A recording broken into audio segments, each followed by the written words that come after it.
Puji nama Tuhan. Shalom Bapak Ibu Saudara. Selamat hari Paskah untuk kita semua. Sungguh bersyukur malam sore hari ini kita berada di tempat ini kembali. Kita mau bersukacita bersama Tuhan. Mari kita sama-sama mengucap syukur, tundukkan kepala, kita berdoa. Haleluya, Yesus, terpujilah nama Tuhan. Selamat sore Bapak yang baik. Sungguh kami bersyukur Tuhan untuk sore yang indah ini. Kami bersyukur untuk kebangkitan Tuhan dalam kehidupan kami. Kami bersyukur untuk perbuatan-perbuatan Tuhan yang begitu ajaib. Kami bersyukur untuk kehadiran Tuhan di tengah-tengah kami sore hari ini. Dan Tuhan, sore hari ini kami mau memperingati, kami mau mengingat hari kebangkitan Tuhan. Dan kami percaya semenjak Tuhan bangkit, masa depan itu benar-benar ada dalam hidup kami Tuhan. Kami mengucap syukur dan kami mau memuji, memuliakan nama-Mu dengan sepenuh hati kami. Terima kasih Tuhan Yesus, terima kasih. Kami siap memuji-Mu, kami tinggikan nama-Mu, dan kami mau bersorak-sorai bagi nama-Mu. Di dalam nama Tuhan kami Yesus Kristus. Haleluya. Amin. Dia sudah bangkit, bangkit berdiri Bapak Ibu Saudara.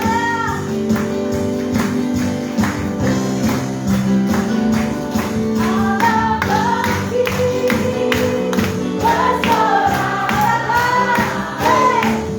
bernyanyilah, musuh kalahkan, remaja dibebaskan, Allah dahsyat di tempat kudusnya, Allah bangkit,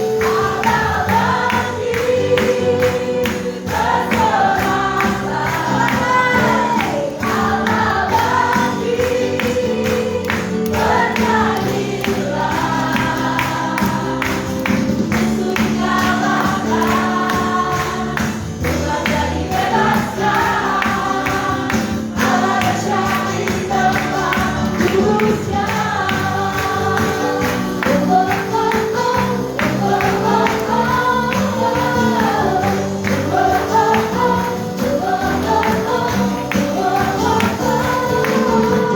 Gerakkanlah kekuatanmu, ya Allah. Tunjukkanlah kuasa-Mu, ya Tuhan. Serahkan musuh-Mu, selamatkanlah umat-Mu. Allah dahsyat di tempat kudusnya. Allah bangkit, bersoraklah, Allah bangkit, bernyanyilah, musuh dikalahkan, remaja dibebaskan, Allah dahsyat di tempat kudusnya.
Sebelum kami menyambut firman-Mu, kami mau memberikan korban syukur kami, ucapan syukur kami yang terbaik bagi Tuhan.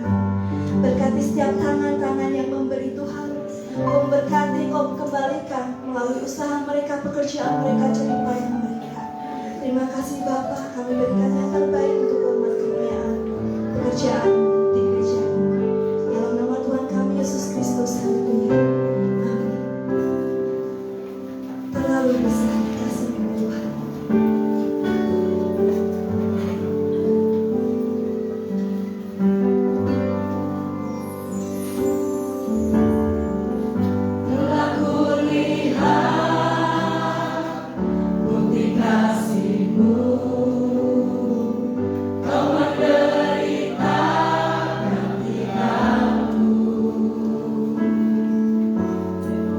Dengan darah-Mu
bersyukur buat pengorbanan Tuhan.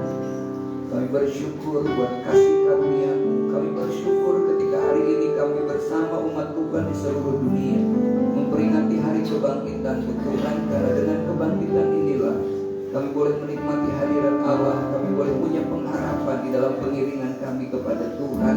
Dengan kebangkitanlah kami punya kepastian dalam hidup ini. Terima kasih Tuhan, kami bersyukur kepadamu. Terimalah pujian kami, ucapan syukur, penyembahan kami Tuhan, menjadi persembahan yang indah di hadapan Allah. Kami mau belajar firman-Mu, urapi kami, beri kami hati yang siap ditaburi benih firman Tuhan. Dalam nama Yesus, haleluya, amin. Puji Tuhan, shalom.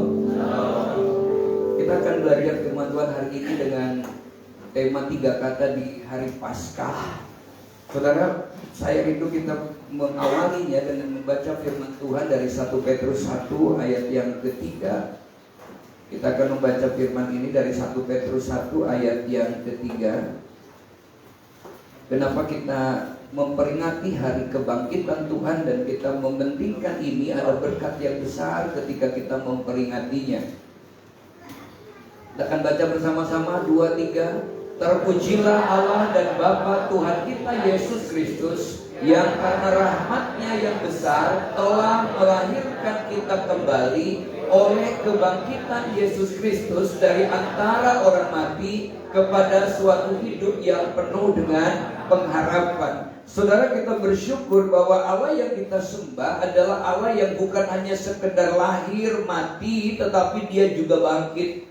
Ketika firman Tuhan menyebutkan bahwa barang siapa menjadi milik Kristus, maka dia juga adalah milik Abraham. Dia juga keturunan Abraham dan berhak atas janji Allah yang diberikan kepada Abraham. Nah, kalau kemudian Yesus tidak dibangkitkan, maka percuma kita punya iman, dan itu tidak akan menjadi bagian kita. Kalau Yesus tidak dibangkitkan, maka sia-sia juga yang menjadi iman kita kepada Tuhan. Berarti kita sama percaya kepada yang tidak bangkit kembali. Nah saudara, beberapa hari ini ketika kemarin Jumat Agung kita juga belajar firman Tuhan tentang bagaimana ada 3 prajurit yang ada di sekitar salib Yesus. Dan hari ini kita akan belajar bersama-sama tentang 3 kata yang ada di hari Paskah. Beberapa tahun yang lalu saya menulis di Harian Jogja dengan tema dijalani, dinikmati, dan disyukuri. Kenapa juga 3 kata ini menjadi penting? Kenapa? Karena hidup itu memang harus dijalani. Hidup bukan pelarian, karena capek maka hidup harus dijalani. Ya, saudara, kenapa dijalani? Karena tidak dijalani atau tidak, setiap hari itu akan berputar terus, akan berganti. Saudaramu tidur terus, saudaramu kerja, saudaramu malas, tetap aja sama, maka kita akan kehilangan waktu, karena waktu tidak pernah bisa kembali lagi. Yang kedua, hidup itu harus dinikmati. Kalau kita nggak bisa menikmati hari itu, maka kita akan kehilangan satu momen yang indah di hari itu. Suka atau tidak suka, setiap hari harus bisa kita nikmati. Mengapa? Sebab kalau kita tidak bisa menikmatinya, maka kita tidak akan bisa menikmati sukacita sepanjang hari itu. Maka hidup itu harus dinikmati, bertemu dengan siapapun, dengan orang yang seperti apapun, kita nikmati saja kehidupan ini. Kenapa orang tidak bisa menikmati hidup? Karena ada orang yang berjalan di dalam masalah. Artinya kalau orang berjalan di dalam masalah, maka selalu melihat masalah itu lebih besar daripada Tuhan. Nah, lalu yang kedua, hidup itu adalah orang yang berjalan bersama masalah. Kita akan melihat orang-orang ini juga gak akan pernah ada sukacita. Hidupnya ngomel terus, hidupnya bersungut-sungut terus, dia gak akan bisa menikmati. Dan orang yang seperti ini sulit untuk menjadi orang yang berjiwa besar. Kenapa? Karena orang yang berjiwa besar selalu akan melihat peluang di tengah-tengah kesulitan. Tetapi orang yang berjiwa sempit, dia akan selalu melihat kesulitan di tengah-tengah peluang. Dia akan melihat kegagalan di tengah-tengah segala situasi yang penuh dengan kemungkinan. Tetapi orang yang berjiwa kecil, orang yang berjiwa besar selalu akan melihat peluang di tengah banyaknya kesulitan. Orang yang berjiwa besar akan membuat masalah itu menjadi kecil, tapi kebalikannya orang yang berjiwa kecil seringkali justru membesar-besarkan masalah yang kecil. Nah, orang yang seperti ini dia sedang hidup berjalan bersama masalah, sedang hidup berjalan di dalam masalah, maka dia tidak bisa menikmati hidup. Mengapa? Karena dia tidak pernah merasakan Yesus lebih besar bagi hidupnya. Yang berikut benar adalah hidup itu harus disyukuri. Apapun yang kita lakukan, kita hadapi harus disyukuri. Bertemu dengan siapapun yang disyukuri saja. Kenapa? Karena setiap orang yang kita temui itu adalah guru kita. Setiap tempat yang kita datangi, yang kita tinggali, itu adalah kelas di mana kita akan menjalani perjalanan hidup. Kelas-kelas hidup dari ketemunya dengan orang, ketemunya dengan permasalahan. Walaupun seringkali yang kita hadapi mungkin berbeda, tapi seringkali Tuhan memakai cara-cara yang berbeda, yang di luar jangkauan manusia. Tujuannya bukan untuk mencelakakan. Waktu Yunus lari dari panggilan Allah, kita tahu bahwa Yunus juga dia malah justru tidur. Tapi Tuhan meminta Yunus bertanggung jawab. Dan akhirnya Yunus dilemparkan ke laut. Tetapi atas ketentuan Tuhan, ketetapan Allah, ternyata kemudian ada ikan yang menangkap Yunus. Saudara perhatikan, ini perjalanan Allah bekerja sama dengan Yunus. Mengapa? Karena Yunus nekat. Dengan alasan nasionalisme, dia tidak mau memberitahu kepada Niniwe bahwa kalau mereka tidak bertobat, maka mereka akan dihancurkan. Lalu dia pergi, biar saja Niniwe hancur. Tapi Tuhan mengasihi Niniwe, yang menurut manusia dia jahat, tapi menurut pandangan Tuhan ada hal yang mau Allah kerjakan bagi Niniwe. Tapi atas ketentuan Tuhan, ternyata kemudian Yunus dimakan ikan, dan di dalam perut ikan dia bisa duduk, bisa berdoa. Saudara, dia tidak pernah tahu kemana ikan mengantarkan Yunus. Waktu ikannya sampai di tepi pantai, ikannya mules. Ya kan, karena nggak ada sesar. Kalau disesar kan pasti mati ikannya. Alkitab bilang ikan memuntahkan Yunus. Dan begitu dimuntahkannya, ternyata sudah di pantai di kota Niniwe. Siapa yang mengirimnya? Tuhan. Tapi Yunus ini tetap hatinya jengkel. Kenapa tidak mau khotbah? Suruh berjalan satu putaran keliling, dia baru setengah saja sudah khotbah, saudara. Dan khotbah Yunus itu bukan khotbah yang panjang. Khotbah terpendek di dalam Alkitab itu adalah khotbah Yunus, hanya satu ayat saja dicatatnya. Tapi saudara perhatikan, dampaknya luar biasa. Mengapa? Karena setelah 3 hari 3 malam di perut ikan, maka Yunus itu kan penuh dengan lendir. Ketika penuh dengan lendir berjalan, tiba-tiba ngomong, maka banyak orang yang mendengar. Dan berita yang disampaikan Yunus sampai ke Raja Niniwe, mereka berpuasa, bahkan sampai binatang pun berpuasa, kata firman Tuhan. Akhirnya apa? Niniwe bisa diselamatkan. Cara Tuhan menyelamatkan Daud untuk dibimbing menjadi raja, meskipun dia sudah menjadi menantu dari Raja Saul, ternyata Tuhan tidak membuat Daud menjadi gampang hidupnya. Justru dia dibohongi oleh Saul, dia dikejar-kejar oleh Saul, tetapi apa yang Allah izinkan terjadi kepada Saul, maka kepada Daud ternyata itu satu proses untuk Daud menjadi raja besar. Dan sepanjang Alkitab kita tidak pernah melihat Daud kemudian bersungut-sungut di hadapan Tuhan. Dia selalu melihat yang dihadapinya dengan ucapan syukur. Bahkan di tengah-tengah kesulitannya dia berkata, Tuhan adalah gembalaku. Ketika dia dihajar Tuhan dengan begitu luar biasa, dia pun tetap berkata, tongkatmu dan gadamu itu yang menghibur aku. Makanya wajar kalau kemudian Daud diberkati, dia mampu mensyukuri. Ketika dia melihat kesulitan dalam ucapan syukur, maka dia melihat Tuhan yang besar bekerja di dalam kehidupannya. Saudara, ada 2 tokoh Alkitab atau 2 tokoh sejarah yang juga punya cerita tentang kata-kata yang begitu indah. Seorang raja yang terkenal, Julius Caesar, ini orang yang terus pengennya berperang saja. Nah, karena dia sukanya berperang, sukanya ekspansi kekuasaan, maka yang ditanamkan, slogan yang ditanamkan kepada prajuritnya itu adalah Vini, Vidi, Vici. Aku datang, aku melihat, aku datang, aku berperang dan menang. Selalu begitu. Tidak ada kata mundur bagi dia. Kalau datang ya sudah pasti menang, begitu saja.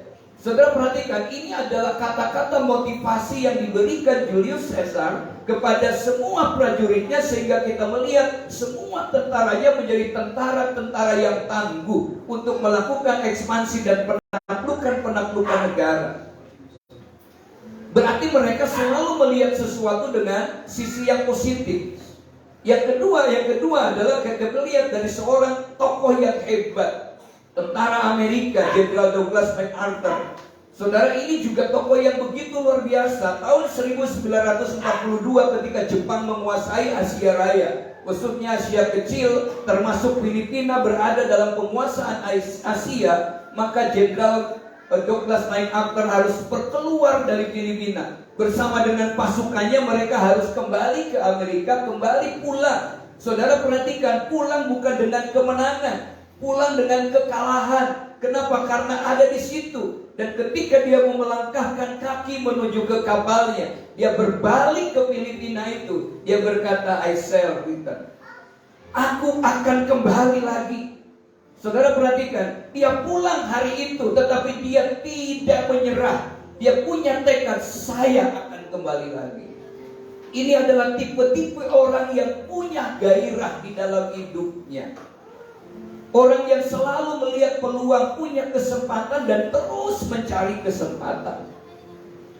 Dan saudara dikasih dalam Tuhan, 3 tahun kemudian ketika Hiroshima Nagasaki dibom oleh Amerika, Jepang mengalami kekalahan dan takluk kepada sekutu. Jenderal Douglas MacArthur kembali lagi ke Filipina dengan sukacita. Kenapa? Membuktikan bahwa tekadnya itu menjadi kenyataan.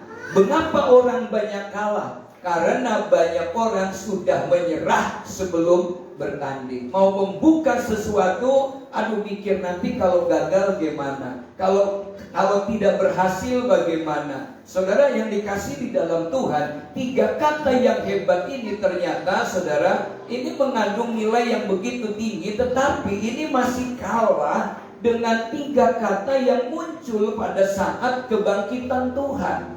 Makanya ini yang menjadi kekuatan kita. Kenapa kita memperingatinya, kenapa kita mensyukurinya, kenapa kita terus menggemakannya, kebangkitan Tuhan, walaupun pamornya kalah dengan Natal, ya kan? Pamor Jumat Agung, pamor kenaikan Tuhan, kebangkitan, kenaikan dan pencurahan Roh Kudus, semua kalah dengan Natal. Karena Natal itu identik pesta, gitu ya. Natal identik bulan yang boros. Semua pengen, tapi kenapa kalau kebangkitan? Padahal kebangkitan itu sangat menentukan. Kalau di Jumat Agung orang-orang Kristen kuno membuat kuburan, maka di nisannya itu ada tanda salib dan mahkota. Karena dia tahu bahwa ketika orang Kristen mati, maka Tuhan mempersiapkan mahkota. Demikian juga ketika pada hari kebangkitan ini, sebenarnya ada hal yang luar biasa dari 3 kata yang mengantarkan kepada peristiwa kebangkitan Tuhan. Yang pertama, saudara, malaikat, kalau saudara baca Lukas 24 ayat yang ke-6. Coba kita baca Lukas 24 ayat yang ke-6.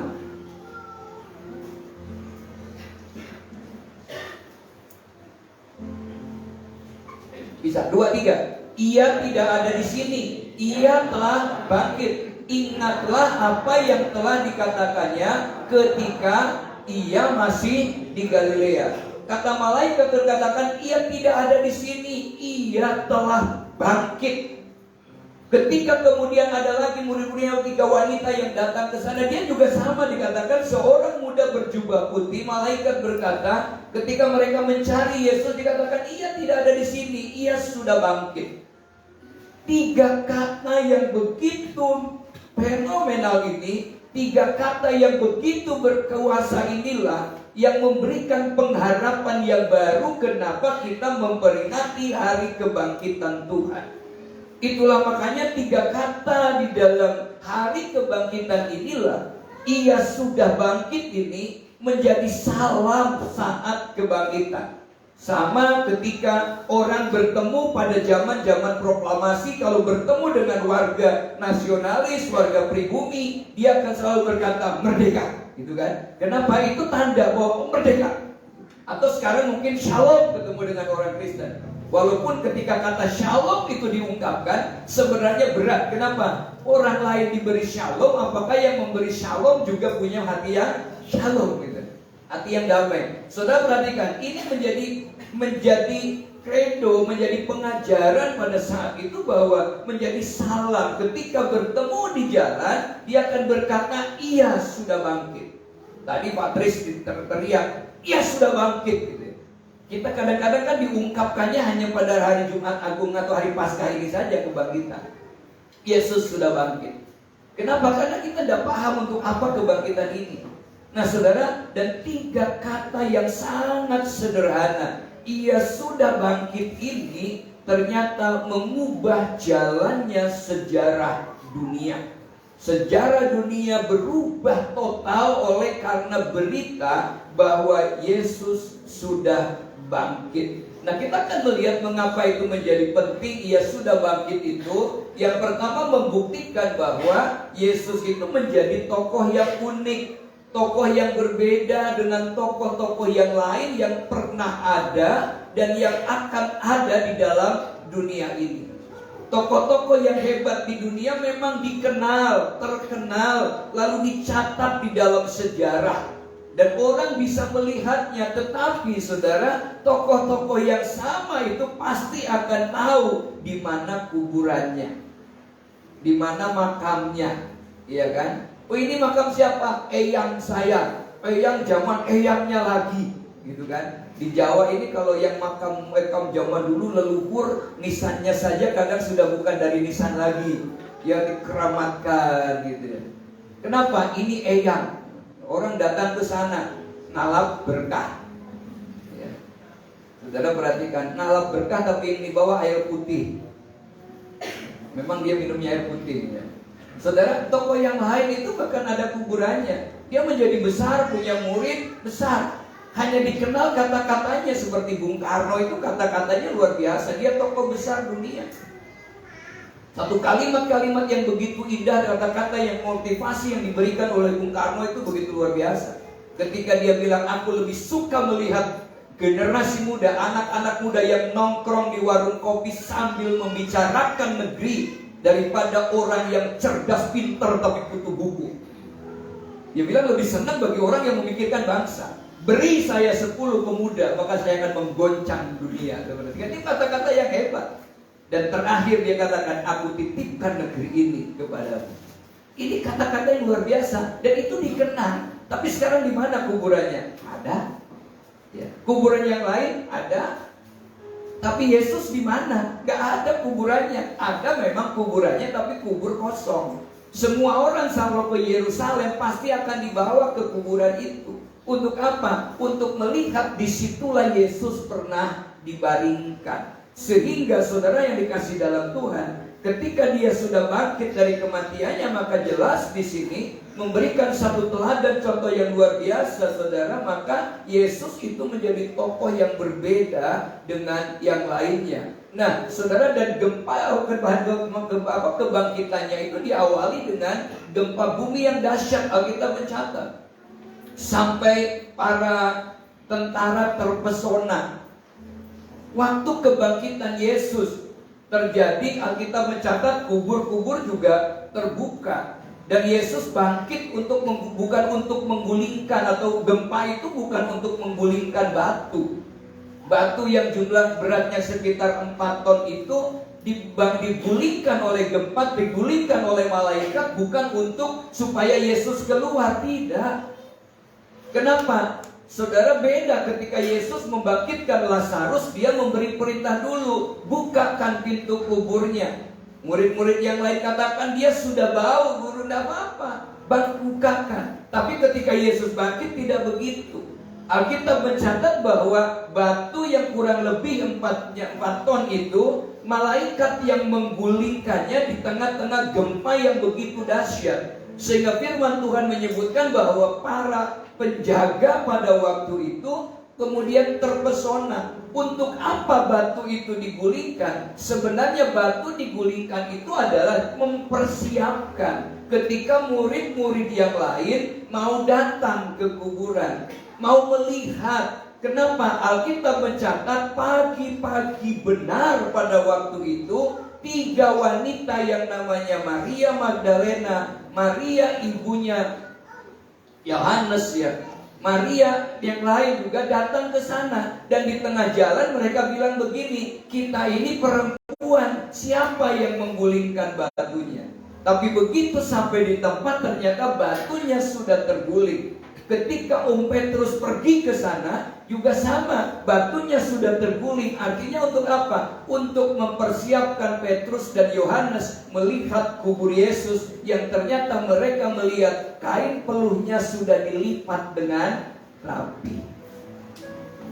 Di makam Yesus, tempat tidurnya sementara Yesus sudah rapi. Kadang-kadang di tempat tidur kita yang setiap hari ditiduri, kamar tidurnya tidak. Ya, yang melipat itu siapa melipat kain itunya? Malaikat apa Yesus ya? Nggak dicatat sih, tapi sudah terlipat rapi. Anak-anak sekarang lagu bangun tidur terus mandi aja udah jarang dinyanyikan. Coba bangun tidur, ku terus mandi, tidak lupa gosok gigi, habis mandi ku tolong ibu membersihkan piring, membersihkan masakan ibu ya. Itu membantu ibu membersihkan masakan makanan. Kenapa? Sebab kalau tidak dibersihkan ibu marah ya. Sudah perhatikan? Itu kita ketahui, tapi perhatikan di situ luar biasa. Jadi ketika ternyata waktu Petrus masuk itu Alkitab mencatat kan sudah dilipat rapi. Ya, teladan yang luar biasa, saudara. Perhatikan di sini. Nah, saudara, berikutnya adalah para laskar Roma yang menjaga kubur itu ternyata sudah tidak bisa berbuat apa-apa. Alkitab mencatat kalau di dalam Injil Matius menyebutkan bahwa penjaga kubur yang disuruh menjaga. Kenapa disuruh menjaga? Karena orang-orang Farisi, orang Saduki, orang yang tidak suka, dia lapor ke Pilatus bahwa si Yesus itu nanti katanya dia ngomong hari yang ketiga harus dibangkitkan dan akan bangkit. Makanya kemudian minta supaya dijaga. Jangan-jangan ini bukan bangkit tetapi murid-muridnya mencuri, dijaga. Nah sekarang batu yang beratnya 4 ton lebih, kemudian yang ada yang jaga, kan tidak mungkin murid-muridnya mencuri. Saudara dikasih dalam Tuhan, dengan demikian kita melihat bahwa ini adalah sesuatu yang luar biasa. Dan waktu bertemu dengan malaikat Tuhan, saudara, malaikat mempersilahkan Maria Magdalena untuk membuktikan bahwa di dalam itu sudah tidak ada Yesus. Maria Magdalena membawa minyak, membawa rempah-rempah ke sana. Tujuannya apa? Untuk meminyaki mayat Yesus yang mati. Tapi ternyata tidak berguna. Kenapa? Karena Yesus sudah bangkit. Kita kan membawa bunga, membawa apa ke kuburan kan bukan berarti yang sudah mati. Bukan berarti kita nggak boleh, nggak masalah. Tapi itu jangan membuat sesuatu yang kalau tidak membawa menjadi hutang. Lalu terbawa mimpi, gue datang nang omahku ora nggawa kembang, nasi datang mbahne apa sapa kan begitu. Saudara perhatikan, maka kita belajar di sini. Yesus, Maria itu datang ke sana bukan mau mengurapi Yesus yang hidup. Dia menurut tradisi dia harus ke sana meminyaki supaya awet mayat Yesus, awet dalam kematian. Tetapi ternyata Yesus sudah bangkit. Nah, kemudian malaikat bilang malaikat bilang kepada bahwa Yesus sudah tidak ada. Dan Yesus bilang kepada Maria Magdalena ketika dia bertemu, dan waktu mereka mau mencium Yesus, mereka tidak diperbolehkan, waktunya belum. Setelah itu kemudian disuruh mereka pergi, bilang kepada murid-muridnya, tunggu saya di Galilea, saya akan datang ke sana. Lalu mereka pergi sampai di sana, kemudian memberitahu kepada Petrus, dan Petrus lari. Saudara perhatikan, dan kemudian Petrus juga menemui mereka juga. Nah untuk itulah saudara kita belajar di sini. Begitu luar biasa bahwa akibatnya menjadikan bahwa Yesus itu menjadi pribadi yang sangat unik. Dia datang, dia lahir, dia berkuasa, dia kemudian mati, tetapi kematian tidak memenjarakan dia, karena Yesus bilang, hai maut, di manakah sengatmu? Musuh yang terakhir dikalahkan itu maut. Itu berarti bahwa kita menyembah kepada Allah yang hidup, Allah yang memberikan kepastian kepada kita. Inilah keunikan Yesus di 3 kata, ia sudah bangkit. Mengapa kita memperingatinya? Mengapa kita bersyukur tentang 3 kata sederhana ini? Kita bersyukur punya Tuhan yang sudah mati, punya Tuhan yang dikuburkan, tapi punya Tuhan yang bangkit, yang memberi kepastian. Ada satu lagu pujian, Allah bangkit, terserahlah musuhnya. Allah bangkit, terserahlah musuhnya. Allah bangkit, terserahlah musuhnya. Allah bangkit. Saudara, itu kebanggaan kita. Lalu yang kedua, saudara, perhatikan. Yang kedua adalah ketika Yesus diberitahu atau memberitahu kepada malaikat, memberitahu kepada murid-muridnya 3 kata yang menyebutkan ia sudah bangkit. Ini memberitahukan kepada kita tentang satu kepastian bahwa kata-kata yang disampaikan Yesus itu dapat dipercaya. Firman Tuhan itu dapat dipercaya. Nah, kalau firman Tuhan dapat dipercaya, omongan Yesus dapat dipercaya, kenapa kita kemudian menjadi ragu di dalam hidup ini? Kebangkitan Tuhan memberikan kepastian bahwa firman Tuhan pasti digenapi di dalam hidup kita. Janji Tuhan pasti digenapi dalam hidup kita. Makanya saudara, bagi kita, ayo belajar firman Tuhan, membaca firman Tuhan, supaya kita mengenal janji-janji Allah yang diberikan Tuhan untuk kita. Ketika firman Tuhan mengatakan bahwa orang yang menjadi milik Kristus, dia juga keturunan Abraham dan berhak atas semua janji yang diberikan kepada Abraham, sementara kita juga nggak tahu janji apa ya yang diberikannya. Kan kita bingung, janji apa yang diberikannya. Saya pernah menyampaikan, ada seorang driver yang stres. Kenapa stres? Karena hari itu dia harus membawa orang-orang stres. Orang stres diangkut di belakang, diangkut di samping. Tiba-tiba karena dia stres, dia tambah stres, lihat orang yang di sampingnya nyetir malah ketawa-ketawa. Dia tambah stres malah ngomong, "Bapak stres ya?" Padahal yang stres yang diangkut. Begitu dia nyetir lagi, tiba-tiba banyak bluduk-bluduk. Waduh, banyak gembos. Dia lihat tas yang dibawa orang stres, gimana minta bantuan. Dia turun sambil marah. Kalau yang stres diturunin, kira-kira mau duduk gak? Kabur. Akhirnya dibiarin yang di atas, dia dongkrak. Begitu dongkrak, dijegal, ditarik, ditendang, dasar bawa orang stres. Begitu mau pasang, bautnya hilang. Kabeh pergi ke selokan. Tambah stres lagi. Yang duduk di sampingnya bilang, "Hei Bapak tambah stres ya? Kamu ngomong bisa apa?" "Bapak nggak tahu ya." "Memang kamu bisa punya cara?" "Punya Pak. Copot saja bautnya satu-satu dari setiap ban itu. Pasang di sini. Nanti ketemu tukang ban, tambah ban, beli baut lagi, kan tinggal masang satu-satu." "Loh, kamu pintar." "Saya cuma stres Pak." Tapi tidak bodoh kayak Bapak ini. Kadang-kadang kalau kita stres, kita gak ngerti caranya. Jangan dipermalukan sama orang stres. Ya, saya kan malu juga kemarin ini, ibu-ibu itu ngapain bawa sabun, bawa air, mobil banyak dilapi semua. Ternyata dia punya jawaban yang hebat loh. "Kia orang normal Bapak. Nek gembosnya ini nanti selawe masih normal. Kia 10 Pak, pasti orang normal kia." "Oh ya bener dilapi." "Lah, enggak Pak, pentilnya bocor Pak." "Oh ya bener ini." Canggih dia ibu-ibu. Nah, saya tak dongeng. Saudara perhatikan, kata-kata Yesus dapat dipercaya. Orang-orang sekarang yang omongannya manis, yang bisa dipercaya aja, besok bisa saja menjadi orang yang justru mengkhianati kita.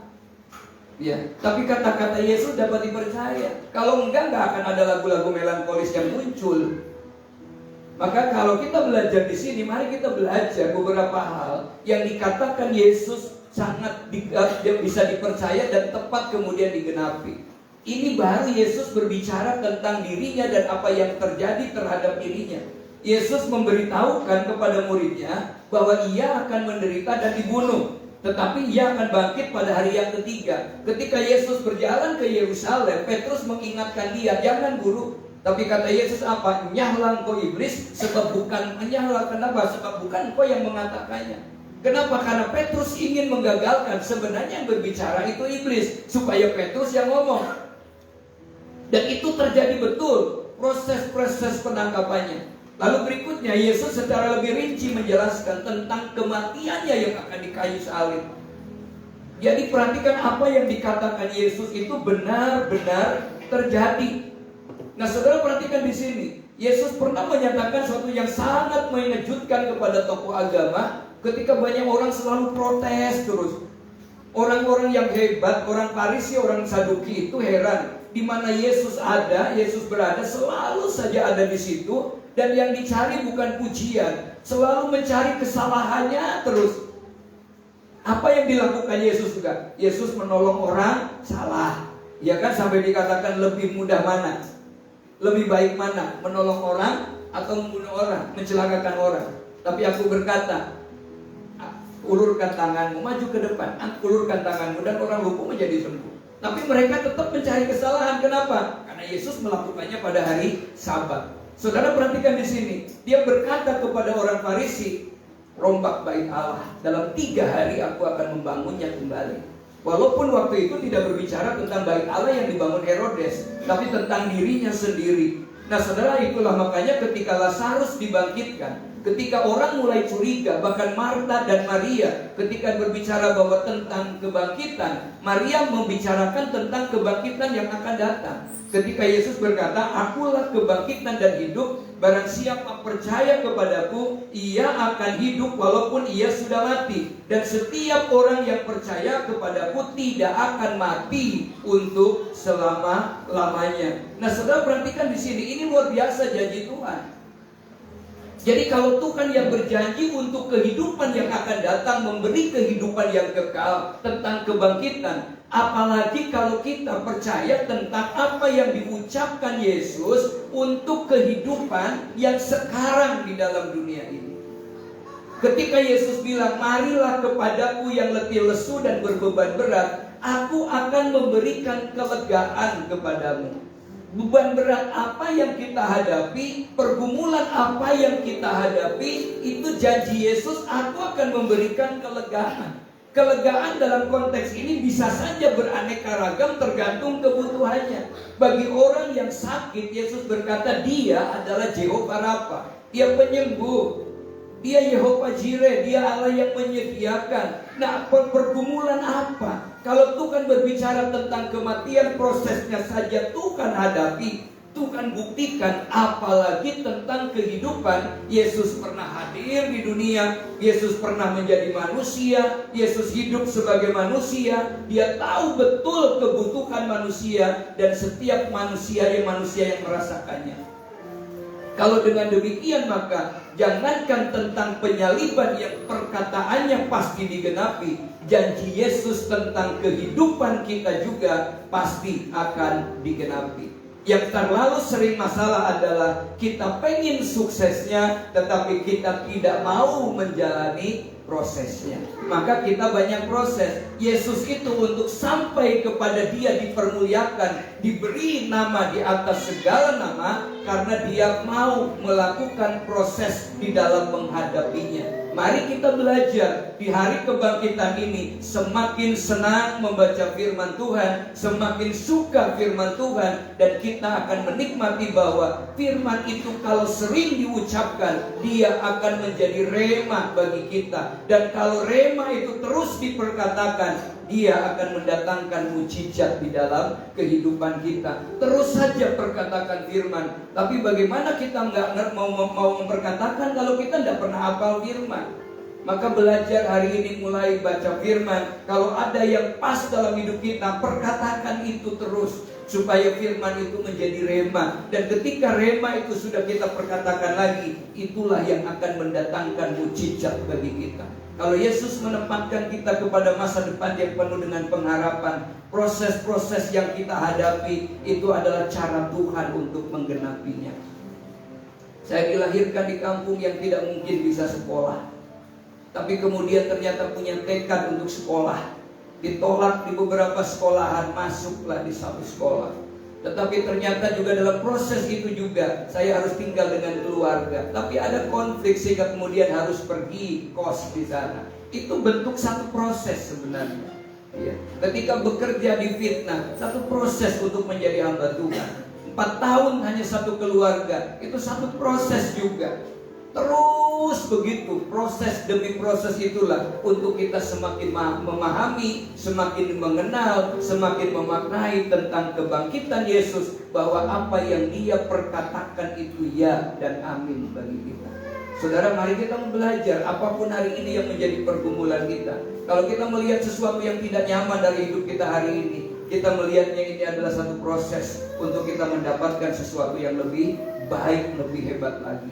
Kita mau belajar itu, maka setiap perjalanan di dalam firman Tuhan, mereka orang-orang yang diberkati, yang menjadi contoh bagi Tuhan, bagi kita yang ada di akhir zaman ini, ternyata adalah orang-orang yang mampu melewati proses yang Allah izinkan. Kenapa? Karena dia percaya apa yang dikatakan firman Tuhan pasti terjadi. Kita belum selama Daud 13 tahun. Kita belum selama Yusuf juga 13 tahun. Kita belum selama Ibrahim nunggu 25 tahun. Apalagi kita sebelum selama Nuh yang harus menanti 120 tahun kegenapan firman Tuhan. Kadang-kadang kita tidak sabar untuk menanti janjinya Tuhan. Yang ketiga, saudara, Yesus memberikan jaminan atas masa depan yang hilang gemilang. Saudara perhatikan, Yesus bukan hanya memikirkan yang sekarang, tapi memikirkan yang akan datang. Ketika Yesus bangkit pada hari kebangkitannya, Dia menjadi buah sulung bagi kita. Kita memeladani, kita memberikan kejaminan atau percaya kepada pribadi yang sudah menjadi pelakunya, bahwa dia menjadi yang sulung dan besok akan ada pengikutnya. Tentang bicara rapture itu kita punya keyakinan. Makanya seharusnya kita tidak goyah dalam iman kepada Tuhan. Mari kita baca ayatnya 2-3. Tetapi yang benar ialah bahwa Kristus telah dibangkitkan dari antara orang mati sebagai yang sulung dari orang-orang yang terus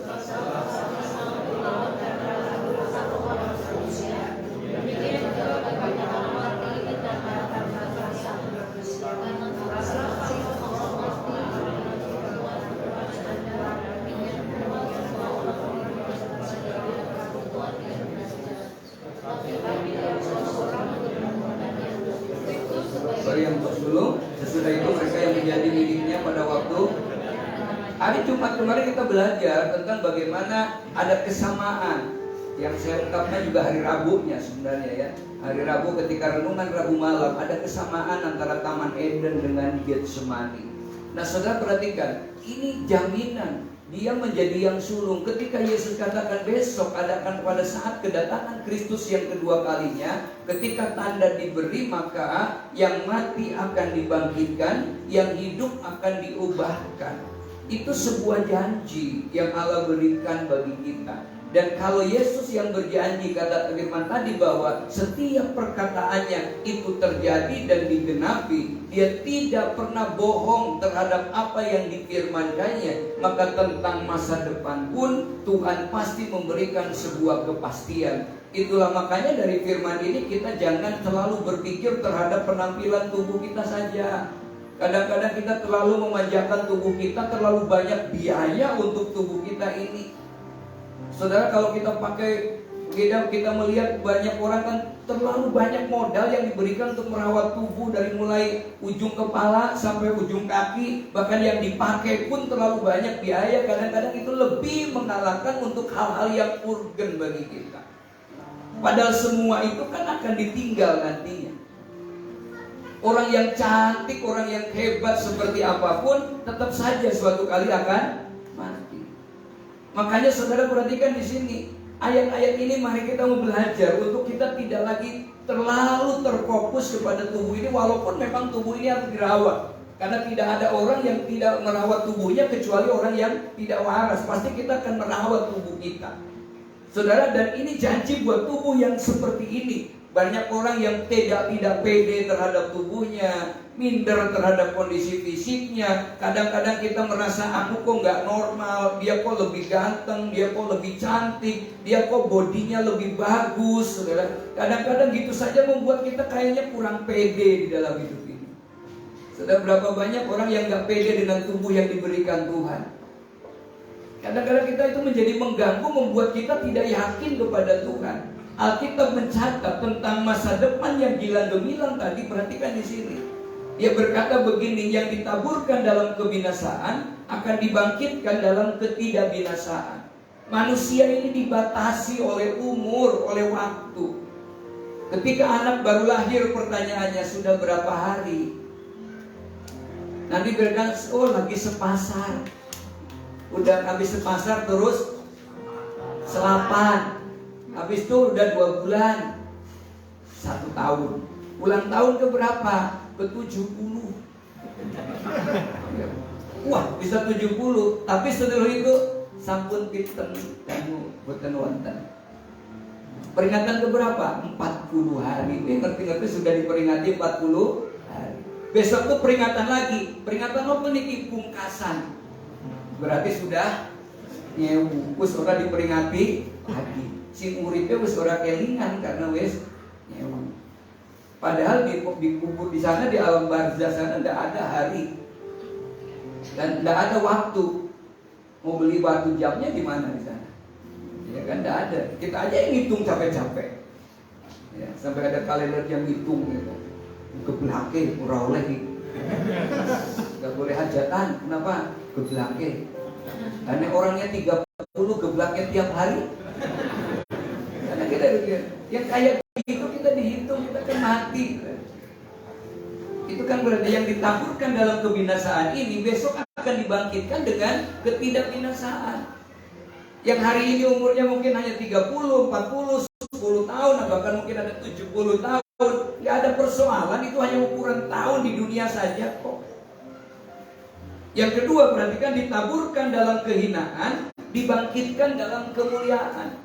Saudara, tubuh kita ini sebenarnya sama kok. Yang menurut manusia ganteng, yang tidak, yang gede, yang kecil juga sama. Tubuh kita ini adalah tubuh dengan penuh kehinaan.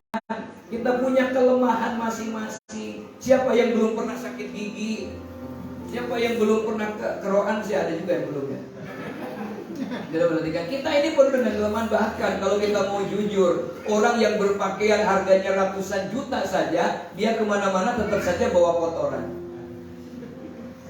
Betul gak? Bawa kotoran kok, kayak sombong, baju saya berapa? 500 juta. Bodoh baik bawa kotoran. Makanya gak terlalu minder. Ya, ada orang yang bingung, setiap hari cuma ngitung timbangan terus, timbang lagi. Saya bilang jangan terlalu stres dengan naik turunnya timbangan. Streslah kalau hidup kita sudah gak dipertimbangkan. Iya kan? Lebih stres lagi kalau gak dipertimbangkan. Begitu timbangan naik, wah ini diet saja, makannya sayur-sayuran tiap hari terus. Orang kuru-kuru. Kenapa lah? Wong gajah saja makan sayuran tetap gemuk. Bisa. Kalau bikin kolam renang setiap hari ben kuru. Ternyata ikan paus walaupun renang terus tetap badannya susah. Manusia kan yang stres, yang keriting pengen lurus, yang kurus ya, yang kurus rambutnya pengen keriting pengen lurus, yang lurus pengen keriting, yang keriting beli catok. Yang lurus dikrel pakai ini supaya keriting. Manusia gitu, yang gemuk pengen kurus, yang kurus pengen gemuk. Setiap hari ngukur terus. Priska kasih bilang, Bu, tenang loh Bu, kenapa? Di Jalan Godean itu ada mengincilkan pinggang 25.000, mengecilkan kaki 15.000, mengecilkan tangan 10.000. Cepul Jalan Godean, tak taunya penjahit. Karena orang stres mikir dirinya. Padahal perhatikan, yang dalam kehinaan ditaburkan, besok kita ada dalam kemuliaan. Yang hari ini hitam jangan minder karena hitam. Besok itu standar Allah kebangkitan itu. Seperti apa gantengnya? Gak ngerti. Karena Tuhan, gak mungkin besok ada ukuran. Begitu kenaikan celing cuma 130 cm, gak ada. Ya. Ya, gak ada ukuran di sana. Saudara perhatikan, yang ditaburkan dalam kelemahan dibangkitkan dalam kekuatan. Tidak perlu lagi uang. Uang yang paling berharga di dunia ini bukan 500.000, uang 500 rupiah buat kerokan. Paling berharga. Saudara perhatikan, kita kan stres dalam kelemahan. Tidak ada orang yang tidak punya kelemahan.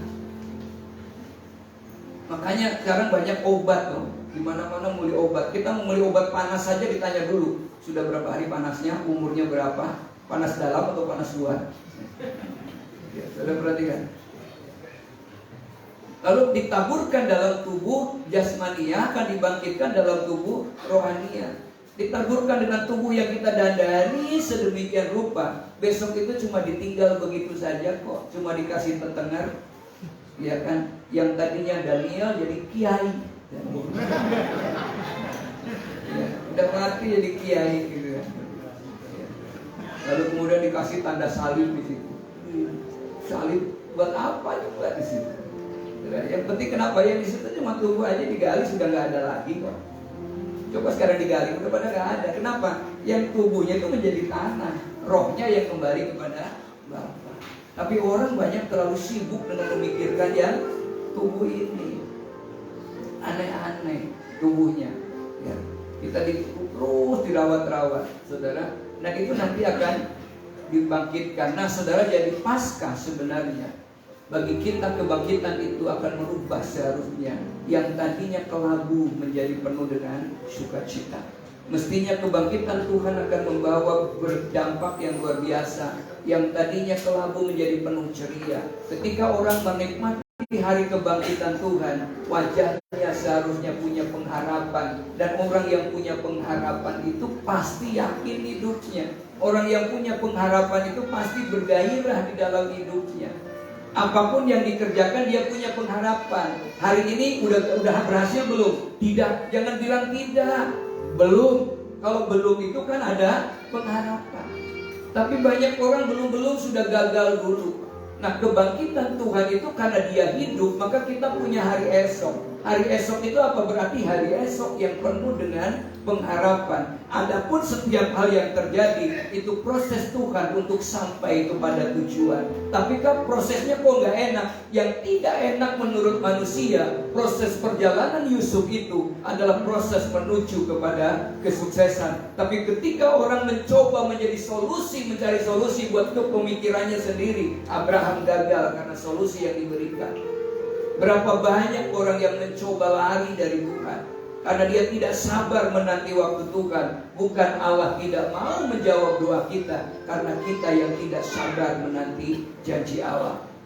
Berikutnya saudara, maka kalau kita belajar kandang Betlehem, kayu salib, dan kubur kosong itu, tiga-tiganya tidak ada yang lebih penting, karena itu adalah satu paket yang bisa kita terima bersama-sama. Kelahirannya membuktikan kasih Tuhan yang besar, dan dengan kelahirannya itulah kita bersyukur bahwa dia sudah lahir. Tapi kelahiran saja tanpa kematian, maka itu menjadi sia-sia. Berarti perlu ada penyaliban. Kenapa? Karena ketika Yesus disalibkan, kutuk sudah ikut disalibkan di sana. Kita punya pengharapan menjadi orang yang bebas. Boleh itu disalibkan, tapi kalau tetap saja kuburannya ada, maka itu menjadi sia-sia. Tapi Yesus bangkit dari kubur, memberikan kepastian bahwa apa yang difirmankannya pasti digenapi bagi kita, sehingga kita menatap masa depan dengan penuh pengharapan. Kalau hari ini mungkin tidak cocok yang ini, tidak apa-apa. Saya daftar di pertanian gak diterima, saya daftar di SMA gak diterima, saya masuk di SEMEA tapi jadi pendeta. Itu kan gak lucu. Jadi pendeta, kemudian saya senang budaya, sehingga ada klaim bahwa tidak punya tampang seorang pendeta. Tidak apa-apa ya. Yang penting besok kematian tampangnya jadi bertemu dengan Tuhan. Saudara perhatikan, dengan demikian saudara kita mengerti sepenuhnya mengikut Yesus itu sebuah keuntungan. Keuntung atau rugi? Saudara, untung atau rugi? Untung. Siapa yang berikan keuntungan? Yesus. Maka kita harus yakin betul bahwa nama Yesus itu bukan hanya sekedar nama. Dia nama yang penuh dengan kuasa. Karena dia bangkit dari kematian, namanya itu menjadi pemberi jaminan bagi kita. Namanya siapa? Yesus. Nama Yesus menara yang kuat. Nama Yesus kota benteng yang teguh. Nama Yesus kalahkan semua musuh. Nama Yesus di atas segalanya. Sekali lagi kata nama Yesus, kita berdiri. Nama Yesus menara yang kuat. Nama Yesus kota benteng yang teguh. Nama Yesus kalahkan semua musuh. Nama Yesus di atas segalanya. Tadi apa? Nama Yesus kalahkan segala musuh. Musuh kita apa hari ini? Bukan orang. Kata Yesus mengatakan peperangan kita bukan melawan darah dan daging, tetapi melawan penguasa-penguasa di udara, roh-roh jahat di udara, penghulu-penghulu di udara, melawan kekuatan iblis. Tapi musuh kita yang kita hadapi hari ini sakit penyakit, permasalahan, stres, emosional, apalagi? Halo, apa? Iri hati. Orang iri nganan saja, apalagi? Musuh kita hari ini apa?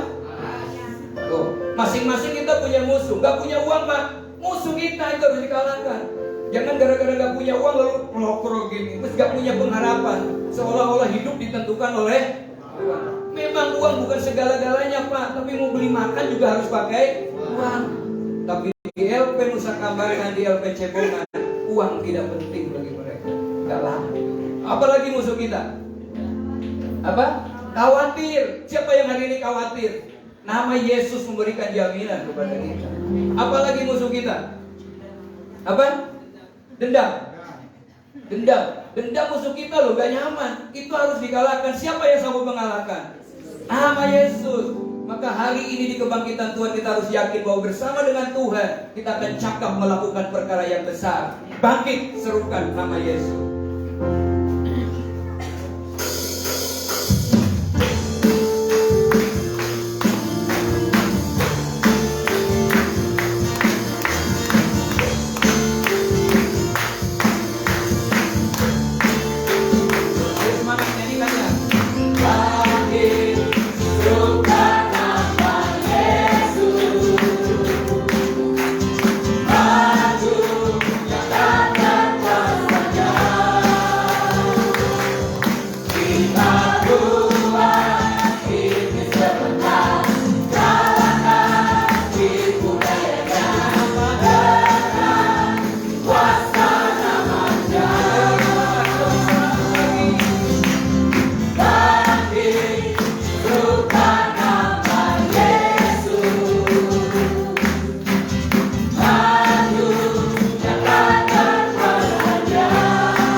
bergairah. Angkat tangan kanan saudara. Saudara punya jari semuanya? Lalu dikepalkan jari. Tarik ke bawah dengan kata yes. Yes. Ini orang semangat. semangat banget itu. Angkat, tarik, ses. Itu orang berangkat. Sekali lagi, nama Yesus. Nama Yesus. Nama yang Tuhan. Nama Yesus. Kota benteng yang teguh. Nama Yesus. Kalahkan semua musuh. Nama Yesus di atas segalanya. Di atas segalanya. Nama Yesus di atas segalanya. Nama Yesus. Nama Yesus. Yesus. Yesus. Nama Yesus. Nama Yesus. Nama Yesus di atas segalanya. Beri tepuk tangan bagi Tuhan kita yang luar biasa. Kami bersyukur kami punya Allah yang sudah bangkit, yang membuat kami punya pengharapan di dalam Tuhan. Seringkali kami di sepanjang tahun yang lalu kami lemah, kami tidak bergairah, kami seringkali ngelokro di dalam hidup ini. Tapi hari ini kami dibangkitkan kembali Tuhan.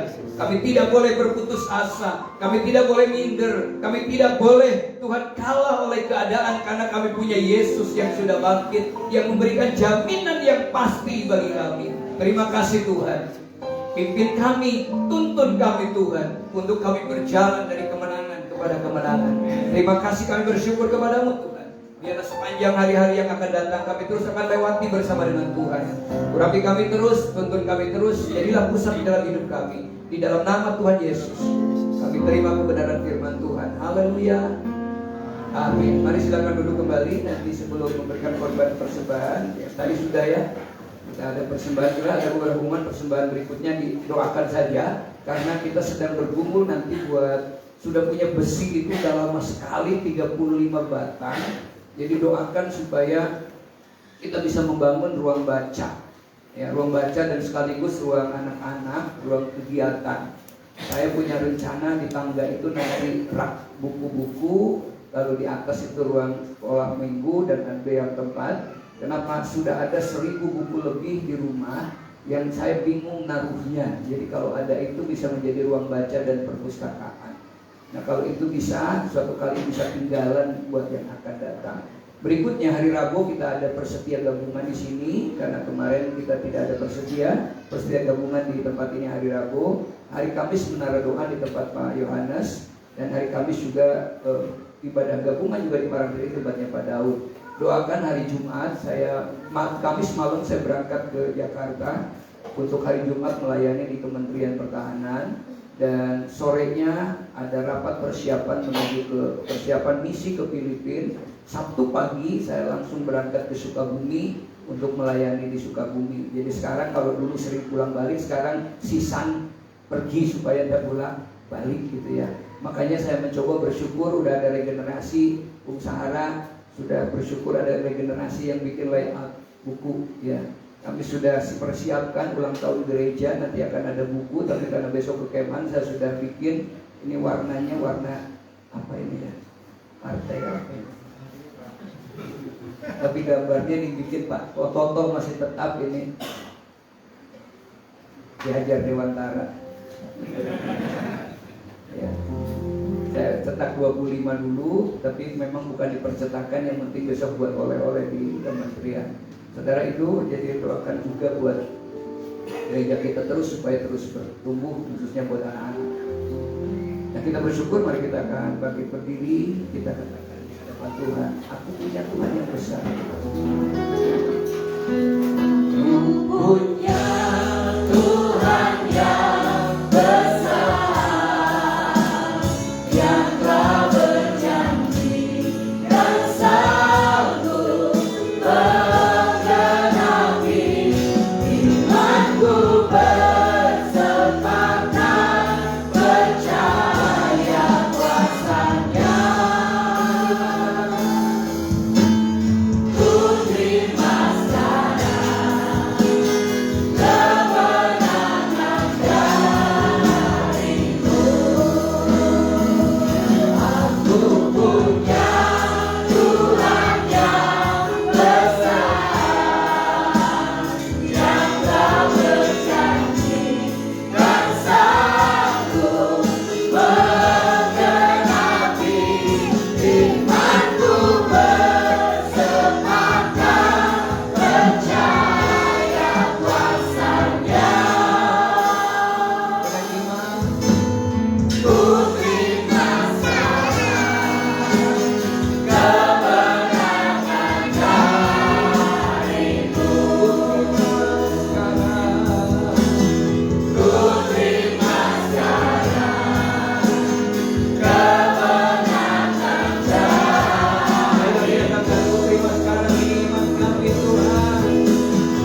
kami, kolekte, tantangan, persepuluhan, bahkan persembahan khusus menjadi persembahan yang indah dan berbau harum di hadapan Allah. Kembalikan berlipat ganda bagi setiap kami semua. Acara gereja sepanjang minggu ini, pergumulan gereja, kami menyerahkan semua ke dalam tangan Tuhan. Terpujilah nama-Mu. Sebentar kami pulang tinggalkan tempat ini.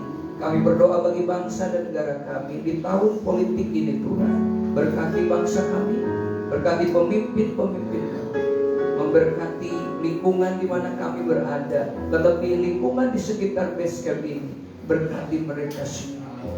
Kami bersyukur dan kami siap diberkati Tuhan. Angkat tangan kita bersama-sama. Tuhan memberkati Engkau dan melindungi Engkau. Tuhan menyinari Engkau dengan wajahnya dan memberi Engkau kasih karunia. Tuhan menghadapkan wajahnya kepadamu dan memberi Engkau damai sejahtera. Mulai sore ini sampai Maranatha, Tuhan Yesus datang yang kedua kali. Yang percaya diberkati Tuhan, sama-sama katakan